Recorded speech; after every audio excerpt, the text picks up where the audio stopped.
दहेज मांगो मत। लड़की का पिता दे दे तो ले लेने में बुराई नहीं है, पर मांगना अच्छा नहीं होता। मांगने से ना व्यक्ति छोटा हो जाता है। मांगे से मरना भला, मत मांगो कोई भीख, बिन मांगे मौती मिले यह सतगुरु की सीख। आजकल तो मुंह फाड़ फाड़ के लोग मांगते हैं, 10 लाख चाहिए, 20 लाख चाहिए, 50 लाख चाहिए, करोड़ भी मांगते हैं मांगने वाले। शादी करोगी दहेज मांगोगी? हाँ, लिस्ट बना रखी है आपने, ये मांगूंगी। लड़के का बाप लड़के को पानी भी पिलाता है ना, बोतल वाला, उसका भी पैसा वसूल लेता लड़की के बाप से। इतना पानी पिलाया मैंने, इतना दहेज, इतना दहेज। एक लड़की का ब्याह हुआ,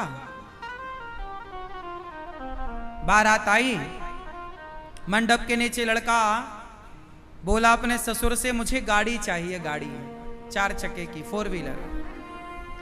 लड़की का पिता सहम गया, बोला दामाद जी ऐसी तो हमारी आपसे कोई बात थी नहीं कि हमें कोई गाड़ी, हमारी तो औकात नहीं है कि हम आपको दहेज में गाड़ी दे सकें। हमने 2 चक्के की गाड़ी की व्यवस्था कर रखी है, वो आपके लिए है। लड़का मचल गया, बोले नहीं मुझे तो 4 चक्के की चाहिए, 4 व्हीलर। लड़की का बाप है, मंडप के नीचे कन्यादान के समय लड़का जिद कर रहा है गाड़ी, वरना बोला मैं जा रहा हूं, मैं ब्याह नहीं करूंगा। अब बेचारा लड़की का बाप, लड़की वहां बैठी सब तमाशा देख रही है। लड़की का बाप बेचारा, उसके पास पैसे बहुत नहीं थे और लड़की एक ही थी, एक लड़का था, छोटा बच्चा था, एक लड़का था उसका, एक लड़की। तो बेटी का ब्याह था, पहला ब्याह उसके घर का। उसने अपने दोस्तों को किसी को लगाया होगा फोन, भैया हमें कुछ पैसे की जरूरत है। अब इतने जल्दी कौन भला देता, 10-20 हजार की बात होती तो अलग विषय था, वो गाड़ी तो लाखों की आनी थी। उस लड़की के बाप ने, बेचारे ने अपना घर गिरवी रख दिया और अपना घर गिरवी रखकर पैसा उठाया और उसने तुरंत गाड़ी बुलवाई। अब 10-12 लाख की जो गाड़ी आई होगी, गाड़ी ला करके उस लड़के को गिफ्ट की। चलो लड़की का ब्याह हो गया, लड़की ससुराल चली गई। एक दिन वो लड़का अपने ससुराल की गाड़ी पर, दहेज की गाड़ी पर बैठकर अपनी पत्नी को बिठाकर कहीं घूमने निकला। बड़ी ओवर स्पीड गाड़ी चला रहा था। पत्नी बोली आहिस्ता, धीरे चलो, धीरे चलो। वो नहीं माना, दहेज की गाड़ी चल रही है। सामने कोई मंदिर था तो एक भिखारी सड़क क्रॉस कर रहा था, अपाहिज, बैसाखी लेके, और ये गाड़ी अचानक सामने आ गई और गाड़ी के सामने अचानक वो भिखारी। अब इसने देखा भिखारी है, भिखारी पे गाड़ी चढ़ जाएगी, मर जाएगा। इसने ब्रेक पे पांव रखा, ब्रेक दबाया। बहुत तेज स्पीड पे गाड़ी थी, बहुत तेज थी। ब्रेक दबाया, गाड़ी घिसट गई और घिसटती हुई वो भिखारी के पास जाके बिल्कुल खड़ी हो गई। बाल बाल बच गया भिखारी। अब ये शहजादे को गुस्सा आई, क्यों रे, अंधे हो क्या? गाड़ी आ रही है सड़क में, इस तरह धीरे धीरे चल रहे हो, भीख मांगते रहते हो, काम धाम नहीं कर सकते, भिखमंगे कहीं के। अब ये भैया उस भिखारी पे बरस गया कि तुम भिखारियों के कारण अभी एक्सीडेंट हो जाता, क्या जरूरत है भीख मांगने की, कमा के खा नहीं सकते। तब वो लड़की उतर के आई और लड़की ने कहा अपने पति से, प्राणनाथ ये अपाहिज है इसलिए भीख मांग रहा है, इसका पांव टूटा है इसलिए भीख मांग रहा है, इसकी मजबूरी है इसलिए भीख मांग रहा है।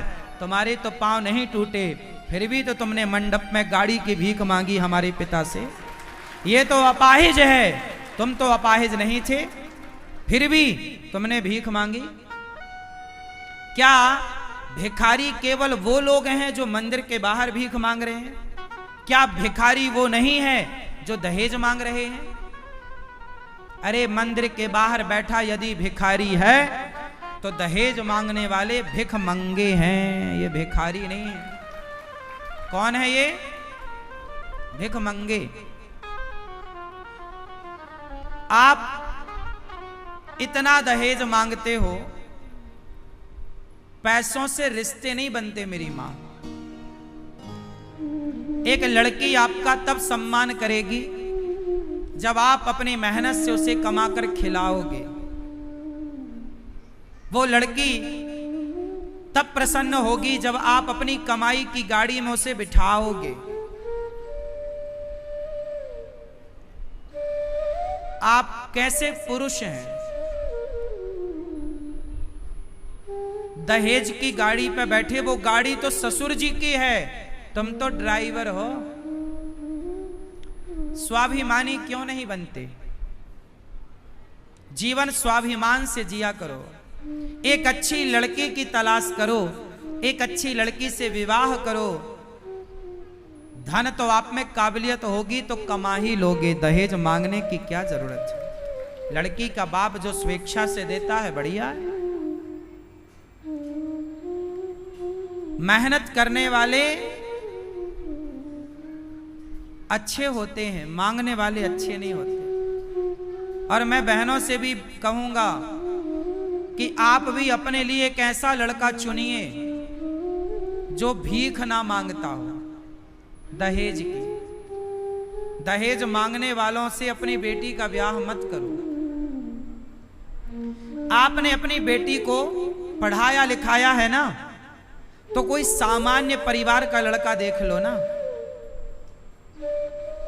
तुम्हें भी तो IAS अफसर चाहिए होता है, बड़ी नौकरी वाला। तो वो नौकरी वाला जब आपको चाहिए तो वो भी कहता कि भाई जब हमसे ब्याह करना तो लाओ। आप अपनी बेटी को योग्य बनाओ। अच्छा ये बताओ, लड़की ज्यादा पढ़ी लिखी है तो अपने से कम पढ़े लिखे लड़के से ब्याह कर सकती है कि नहीं? बोलो बोलो, कर सकती है कि नहीं?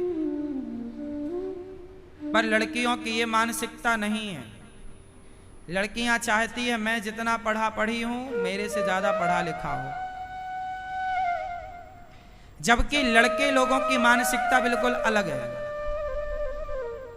लड़के लोग यदि वो ज्यादा अच्छा एक बात बताएं, लड़के लोग पढ़े लिखे जो होते हैं ना, वो सामान्य घर की लड़कियों से विवाह करना पसंद करते हैं। पढ़े लिखे लोग। लेकिन लड़कियां पढ़ जाएं तो वो सामान्य घर के लड़के से ब्याह करने में हिचकिचाती हैं, जबकि लड़के पढ़ जाएं तो वो सामान्य घर की लड़की से ब्याह करके जीवन गुजार देंगे। लड़का और लड़की में ये दोष होता है। लड़का कमा कमा के सारी जिंदगी पत्नी को खिलाता है, कभी ताने नहीं मारता कि मैं तुम्हें खिला रहा हूं। पर लड़कियां कमाने लग जाएं तो पति को ताने मार मार के मार डालते, देखो हम तुम्हें कमा कमा के खवा रहे हैं, तुम तो निठल्ले हो, कुछ करते धरते थोड़ी हो। हाँ या ना? इसलिए लड़कों में लड़कियों से ज्यादा गंभीरता होती है। गंभीरता लड़कों में ज्यादा होती है। वो निभाह लेते हैं उस लड़की को जो जरा कम पढ़ी लिखी हो। पर लड़कियों, बहुत लड़कियां भी निभाह लेती होंगी, पर समाज में ऐसा देखा गया है कि ऐसी लड़कियां कम हैं जो कम पढ़े लिखे लोगों को निभाती हैं। बहुत कम लड़कियां ऐसी हैं जो पैसा कमाती हैं, नौकरी करती हैं और अपने पति जिसकी नौकरी नहीं है, जिसके पास पैसा नहीं, उसको निभाह रही हो। पैसे वाले को तो सब निभाह लेते हैं,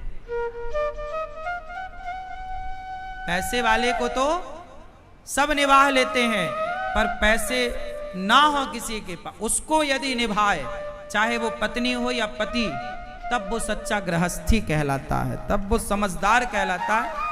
कि इसे गृहस्थी चलानी आती है। आज रिश्ते क्यों खराब हो रहे हैं? क्योंकि व्यक्ति इंसान से ज्यादा पैसे को महत्व देता है।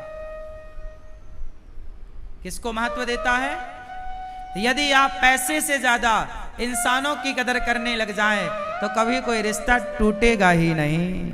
रिश्ते तो तब टूटते हैं जब संबंध में पैसा आकर खड़ा हो जाता है, चाहे लड़की के सामने चाहे लड़के के सामने। अपनी बेटियों को पढ़ाना मेरी माँ, लेकिन पढ़ाकर कहीं वो रिश्ता चलाना ना भूल जाएं, तो उन्हें पढ़ाई तो कराओ पर उन्हें रिश्तों को निभाना भी सिखाओ कि बेटा पढ़ने लिखने का अर्थ ये नहीं है। आज मेरे पास कुछ दिन पहले की लड़की आई, उसका एक छोटा बच्चा था 5 साल का, तो अकेली थी, उसकी माँ साथ में थी। माँ ने कहा महाराज जी मेरी बेटी को आशीर्वाद दो, इसका घर बस जाए। तो मैंने कहा घर तो बसा बसाया है, मांग भरी है, बच्चा गोद में है। तो मैंने पूछा लड़की से क्या हुआ, आपकी क्या दिक्कत है? उसने बताया कि महाराज जी मेरा पति है, मैं 70,000 रुपए कमाती हूं और मेरा पति 1 रुपए भी नहीं कमाता। वो रहता है गांव में, मैं रहना चाहती हूं शहर में। मैंने कहा कि लड़के के माता पिता कहाँ हैं? बोले वो भी गांव में हैं। बोले वो अपने माँ बाप के पास है। तो मैंने कहा लड़का तो अपनी जगह सही है भाई, आज नहीं कमा रहा है कोई बात नहीं, समय उतरता चढ़ता रहता है। आज हम नहीं कमा रहे हैं, कल कमा सकते हैं। पैसा तो देखो आता जाता रहता है ना, सारे दिन एक से नहीं होते। कभी कभी बिल्कुल समय एक एक रोटी को आदमी मोहताज हो जाता है, ऐसे भी दिन आ सकते हैं। तो तुम अपने पति को छोड़ के चली आई अपनी माँ के पास। बोले महाराज जी मैं कमाती हूं, मुझे किसी के दबाव में रहने की जरूरत नहीं। देखो जरा, कमाती हूं मतलब एटीट्यूड यहां तक है कि मैं दबाव नहीं। अब बताओ क्या ऐसी लड़कियां कभी अपना घर बसा सकती हैं?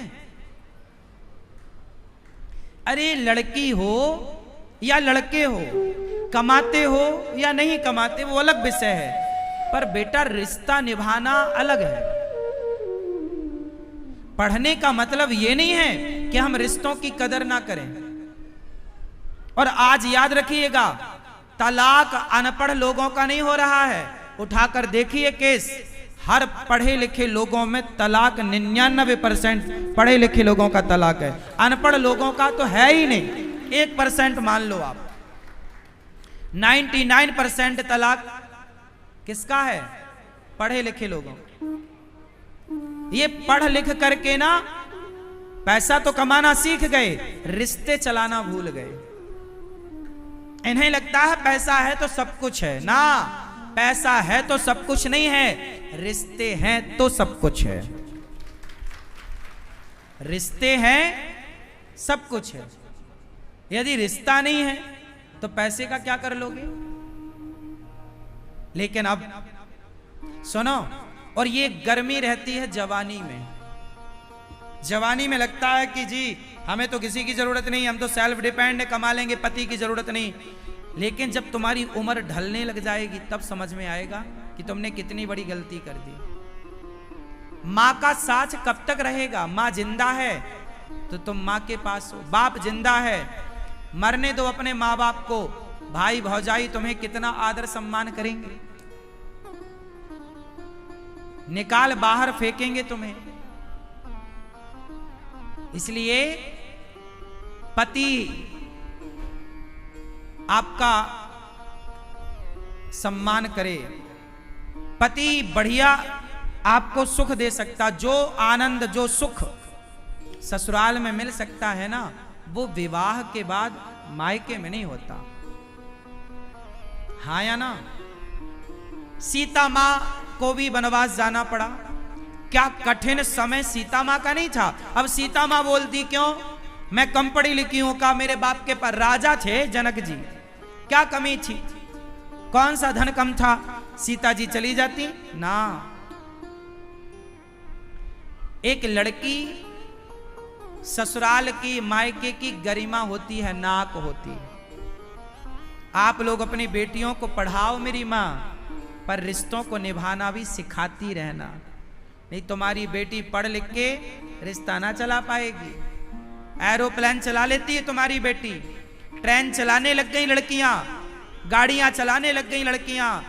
चलाना भी चाहिए, पर एरोप्लेन चलाने से पहले रिश्तों को चलाना सीख लो, ट्रेन चलाने से पहले रिश्तों को चलाना सीख लो। ये बात लड़का लड़की दोनों के लिए। आप लड़के हैं तो भी एरोप्लेन और ट्रेन चलाने से पहले रिश्ते चलाना सीख लीजिए। आपको रिश्ता चलाना नहीं आता तो कुछ भी नहीं आता। और तलाक लेकर आज मेरे पास एक लड़का आया, आज अभी वो लड़का लगभग 25 साल का रहा होगा, 22 से 25 साल का, शायद यहां हो या ना हो। उसने कहा महाराज जी 2011 में मेरे पिता का तलाक हो गया था। मेरे पिता ने दूसरा ब्याह कर लिया, पर मेरी मां ने ब्याह नहीं किया और मैं हूं। अब मेरे पिता कह रहे हैं, वो लड़के ने बोला कि मेरे पिता कह रहे हैं कि तुम मेरे पास आओ। अब आप बताओ कि मैं किसके पास जाऊं। सुनो, पति पत्नी का हो गया तलाक, एक बच्चा था, वो बच्चा अब हो गया है 22 साल का लगभग। अब उसके पिता कह रहे हैं बेटा तू मेरे पास आ, और वो सारा टाइम उसने मां के साथ गुजारा अभी तक का। वो लड़का मेरे से पूछने आया कि आप बताओ मैं किसके साथ रहूं, बाप के संग कि मां के संग। तो बताओ वो लड़का किसके साथ रहे, आप लोग बताओ किसके साथ रहे। मैंने कहा बेटा तेरे पिता ने तो दूसरा ब्याह कर लिया, उसे तो सहारा मिल गया किसी पुरुष या किसी स्त्री का, पर तेरी मां तेरा मुंह देख देख के रह गई और उसने ब्याह भी नहीं किया। पतिव्रता नारी है तेरी मां, तो तेरा धर्म है बाप करोड़ों का प्रलोभन दे, फिर भी तुझे अपनी मां का साथ नहीं छोड़ना चाहिए। मैंने उसे यही समझाया कि मां का साथ नहीं छोड़ना चाहिए। इसलिए मैं चाहता हूं कि मेरे भारत में तलाक ना हो किसी का। और तलाक आप कितने लोग चाहते हैं कि भारत में तलाक ना हो किसी का? चाहते हो? इसके लिए क्या करना पड़ेगा? अपनी बेटी और अपने बेटों को सिर्फ इंग्लिश नहीं पढ़ाना, सिर्फ बड़ी बड़ी डिग्रियां नहीं दिलाना, सिर्फ नौकरी नहीं कराना। आप अपनी बेटियों को घर में रिश्ते चलाने के संस्कार देना शुरू करो। जब रिश्ते चलाने का संस्कार होगा तो तलाक नहीं होगा।